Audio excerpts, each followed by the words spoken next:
అయింది. అడిగిన దాని మీద చెప్పండి మీరు. ప్రసాద్ గారు విజయ్ ఆయన మాట్లాడి ఉంటారు. చేసిన ప్రవర్తన గురించి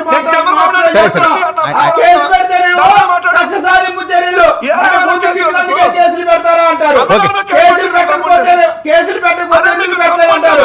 అందరి సరదా తీరుస్తాం, నీ సరదా తీరుస్తాం, నీ చంద్రశేఖర్ రెడ్డి సరదా తీరుస్తాం, అంబటి రాంబాబు సరదా తీరుస్తాం, అందరి సరదా తీరుస్తాం. అప్పుడే ఆవేశపడమాకండి. ఇంకా 16 నెలలు అయింది. ఒక్కొక్కరికి తోడు తొందరపడమాకండి, తొందరపడమాకండి. ఇంకా చాలా ఉంది పిక్చర్ అవి బాకీ. ఇప్పుడే ముందు ముందే ఆనందపడమాకండి. ఇప్పుడే మొదలైంది, ఇప్పుడే మొదలైంది. ఒక్కొక్కరికి వాయి తీసే రోజులు ముందు. ప్రసాద్ గారు రెస్పాండ్. వాయి తీసే రోజులు ఉన్నాయి. అతి దగ్గరలో మిగిలిన 3 ఏళ్ళు చెమడీలు తీసేస్తారు. ముందుగా 99 టీవీ ప్రేక్షకులకు నమస్కారం. అలాగే ప్యానల్లో ఉన్న మిత్రులకి మీకు కూడా నమస్తే అండి. నాకు ఇవాళ రజనమ్మ అడ్వకేటు, నేను కూడా లా చదువుకున్న స్టూడెంట్గానే చెప్తున్నాను. గౌరవ న్యాయస్థానాల ప్రవర్తన ఇవాళ రఘురామకృష్ణరాజు గారు చెప్పిన అబద్ధాలు ఖచ్చితంగా ప్రజాస్వామ్యంలో కడిగిన ముత్యంలా గౌరవ న్యాయస్థానం నిలబెట్టి చూపించింది. ఇదే ఇక ఇందాక మా విజయ్ బాగా చెప్పాడు, కుంటుకుంటూ వెళ్ళాడు, మీడియా కనబడగానే కొత్త నటన, ఇవన్నీ ఏదైనా చేసుకు చామనండి బయట. గౌరవ న్యాయస్థానం కన్విన్స్ అయ్యి ఒక సిఐకి 2 ఎస్ఐలకి షోకాస్ నోటీసులు ఇచ్చి ఎక్స్ప్లెనేషన్ అడిగింది. పైపచ్చి ఒక స్పెషల్ డాక్టర్ని డిప్లాయ్ చేసి అతని మీద డీటెయిల్ ఇన్వెస్టిగేషన్ రిపోర్ట్ సీల్డ్ కవర్లో ఇమ్మంది. ఇక్కడ మీకు కాంట్రడిక్షను అంటే విజయ్ గారు కూడా బాగా చదువుకున్న వ్యక్తే. గూగుల్లో RRR MP medical in military hospital అనేది ఒకటి కొట్టండి, మీకు దాన్ని చిట్టా అంతా వస్తుంది. చదివి వినిపిస్తే క్రిస్టల్ క్లియర్గా దాంట్లో సీల్డ్ కవర్లో సుప్రీంకోర్టుకి సబ్మిట్ చేశారు. సుప్రీంకోర్టుకి సబ్మిట్ చేసిన పర్యవసానంలో ఇందాక వెంకటరెడ్డి చెప్పినట్టు ఎడిమాతో బాధపడుతున్నది అన్నది ఎస్టాబ్లిష్ అయింది. నేను ఎందుకు చెప్తున్నానంటే ఇందాక లజనం బాగా చెప్పింది. ఎప్పుడైతే న్యాయస్థానంలో ఏ వ్యక్తి అయినా సామాన్యుడిగా ట్రీట్ చేయబడతాడు, అతనికి పోలీస్ వ్యవస్థ 3rd డిగ్రీ ప్రదర్శించిందా లేదా అన్న దగ్గర ఇది రఘురామకృష్ణరాజు గారి ఇన్సిడెంట్లో న్యాయస్థానం నుంచి ఈ విధమైన ఎంక్వైరీ ఒక ఎస్ఐనో కనీసం హోంగార్డ్నైనా సస్పెండ్ చేసిన ఉదంతో చెప్పండి. దీని మీద ఎంక్వైరీ అట్లీస్ట్ సిఐకి ఎస్ఐకి 2 ఎక్స్ప్లెనేషన్స్ అడిగింది. ఈ విధమైన ఉదంతో రఘురామకృష్ణరాజు ఇన్సిడెంట్లో ఉందా? నేను ఛాలెంజ్ చేస్తున్నాను ఎవరికైనా సరే. నేను దాని మీద అనర్గళమైన డిబేట్లు చేశాను, రజనమ్మతో కూడా చాలాసార్లు ఆర్గ్యూ చేశాను. ఈ విషయం అందరికీ తెలుసు. ఒకే ఒక విషయం చెప్పదలుచుకున్నాను. ఇవాళ గౌరవ న్యాయస్థానం తన మర్యాదని ప్రజల ముందు ఎలా ఉంచిందంటే, ఇది ఒక సామాన్యుడైన రఘురామకృష్ణరాజు కంటే ఇంకా హై లెవెల్లో మిలిటరీ హాస్పిటల్కి తీసుకెళ్లి హైకోర్టుకి సబ్మిట్ చేయమంది. హైకోర్టు సుప్రీంకోర్టుకి సబ్మిట్ చేసిన ప్రొసీజర్ వర్సెస్ కామన్ మ్యాన్కి అక్కడికక్కడే సత్వర న్యాయం ఇచ్చిన గౌరవ న్యాయస్థానం. ఎవరికైనా అది న్యాయస్థానం, ఎవరైనా అత్యున్నత న్యాయస్థానాలు ఇలా గౌరవించి తీరవలసింది కదండి. ఈ సోషల్ మీడియా పోస్టులు ఈ జాడ్యం పోతా, ఏ పార్టీ అవనియండి ఎవరు జాడ్యాల గురించి జీవితాల తరబడి మాట్లాడుతున్నాను, అందరూ మాట్లాడారు కూడా. ఇవాళ ఒక విషయం చెప్పదలుచుకున్నా. ఇవాళ న్యాయ వ్యవస్థ మనుషుల్ని ఎలా ప్రొటెక్ట్ చేస్తుంది అన్న దగ్గర వాడు ఎంపీ అవనండి, ఎమ్మెల్యే అవనండి, సామాన్య మానవుడు అవనండి, దీని మీద ఎవరికైనా ఈ కన్సర్న్ ఉంటే ఎవడు పడితే వాడు ఏది పడితే అబద్ధాలు చెప్తే మనం నమ్మవలసిన అవసరం లేదని ప్రజలకి ఒక హితబోధ చేసినట్టు ఈ కేసు స్టడీ. ఇవాళ భాస్కర్ రెడ్డి అనే వ్యక్తి సోషల్ మీడియా పరంగా ఏ పిచ్చి పైన నేను చేయనండి, నెక్స్ట్ ఈయన విజయ్ గారు చెప్పినట్టు 1,00,000 మంది తెలుగుదేశంకి ఎగ్నెస్ట్గా చేయనండి, లేకపోతే వెంకటరెడ్డి చెప్పినట్టు తెలుగుదేశం వాళ్ళు 1,00,000 మంది చేయనండి. న్యాయస్థానం కన్సెన్సస్లో తీసుకున్నప్పుడు దాని మీద తీవ్రతని వాళ్ళు పరిగణలోకి తీసుకునేదాకా ఒక పోలీస్ వ్యవస్థ కానీ ప్రజలు ఎన్నుకున్న ప్రజాస్వామ్య ప్రభుత్వాలు కానీ తీవ్రమైన నిర్ణయాలు తీసుకుంటే దాని పర్యవసానాలు పోలీస్ వ్యవస్థే ఫేస్ చేయవలసి వస్తుంది. ఎందుకంటే 3rd డిగ్రీ అప్లై చేయడం అనేది రాజ్యాంగానికి విరుద్ధం. ఇవాళ గౌరవ సజ్జనార్ గారు మనందరికీ అది స్పాంటేనియస్ రియాక్టివ్ మోడ్లో what he has done is extraordinary.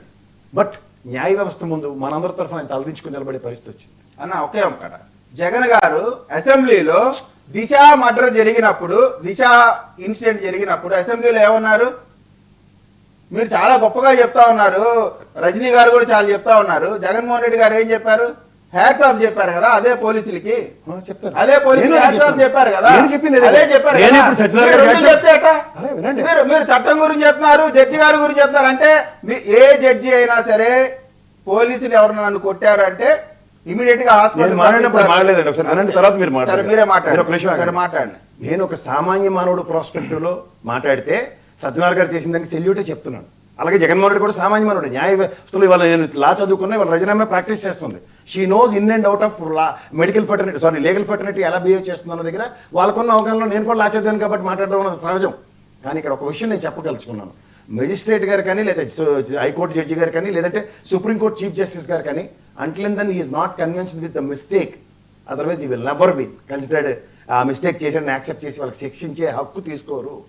ఇది ప్రాథమికంగా ఎవరైనా తెలుసుకోవాల్సిన విషయం. మీరు ఇందాక అన్నట్టు జగన్మోహన్ రెడ్డి గారు కూడా సామాన్య మానవుడుగానే రెస్పాండ్ అయ్యాడు.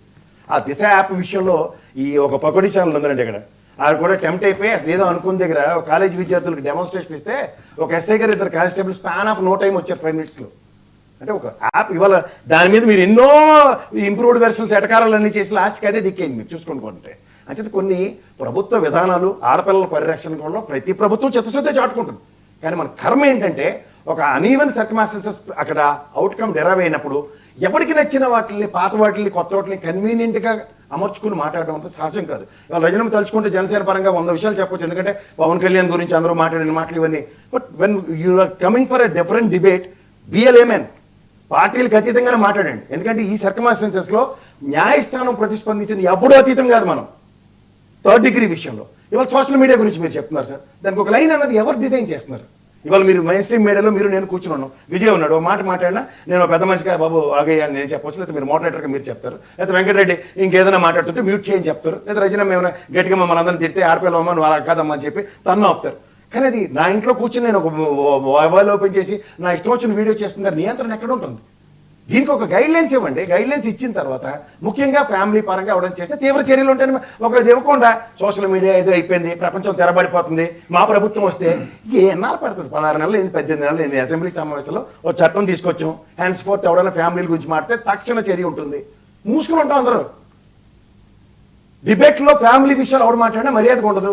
మెయిన్ స్ట్రీమ్ మీడియాకి ఒక గజెట్ ఇవ్వండి, హ్యాండ్స్ ఫోర్త్ ఎవరు మాట్లాడినా తక్షణంగా వాళ్ళని బ్యాన్ చేయండి, వాళ్ళని అగ్రిగేట్ నెలల పాటు పిలవద్దు, లేకపోతే శాశ్వత బ్యాన్ చేయండి. ఇవన్నీ ఉంటే ఎవరు మాట్లాడతారండి? ఎవరికి సరదా? ఇది ఎక్కడ ఏమీ లేకుండా రాజ్యాంగం ఇచ్చిన వాక్ స్వాతంత్రాన్ని దీంతో ముడిపెడితే న్యాయస్థానాలు మాత్రం ఏం చేస్తాయి? పోలీసులు కాస్త గట్టి 2 దెబ్బలేసి ఎవడన్నా ఆగ్రబాబు ఇలాంటి పిచ్చి పనులు చేద్దాం అన్నా సరే ఇమీడియట్గా ఎవరికెవరు ఏ వ్యవస్థని అయినా మనం ప్రశ్నించే హక్కు రాజ్యాంగం కల్పించినప్పుడు ఎక్కడి నుంచి న్యాయం వస్తుంది? ఎంతసేపు ఒకడేమో సీఎంరాజు అంటాడు, ఇంకోటేమో రవి అంటాడు, ఇంకోటేమో ఈడేమో ఎవడంటే పేరేంటి ఈ వైఎస్ఆర్సీపీ వాళ్ళకు సంబంధించిన 4 పేర్లు, శివ అంటారు, లేదంటే ఆయన పేరేంటి బోరగడ్డ అనిలు. ఏంది ఒక సందర్భంలో బోరగడ్డ అనిలు కూడా నా మీద ఒక వీడియో చేశాడు. తర్వాత రియలైజ్ అదేంటన్నా సారీ అన్న నువ్వు అనుకోలేదంటే ఏం చెప్పాలి? తీసి పడేయాలి అంతే. దాన్ని తీసుకుని నా ఆవిడని అంటావా, లేకపోతే మా అమ్మని అంటావా, మా చెల్లిని అంటావా అని జీవితంతో జీలపాకంలో కూపుకుంటూ కూర్చున్నాం ఒకటి. ఈ జన్మకు కాదు, వచ్చి జన్మకు కూడా కాదు. అలాగే చిన్నప్పుడు నా మెండర్ లాక్కున్నాడని చెప్పి ఆడిపోయి పగబట్టేసి ప్రభుత్వం రాగానే ఒక రెడ్ బుక్కో ఎల్లో బుక్కో దిక్కుమాల బుక్ ఏదో పెట్టి ఆ ప్రకారం అందరినీ అరెస్ట్ చేసుకుంటూ కూర్చుని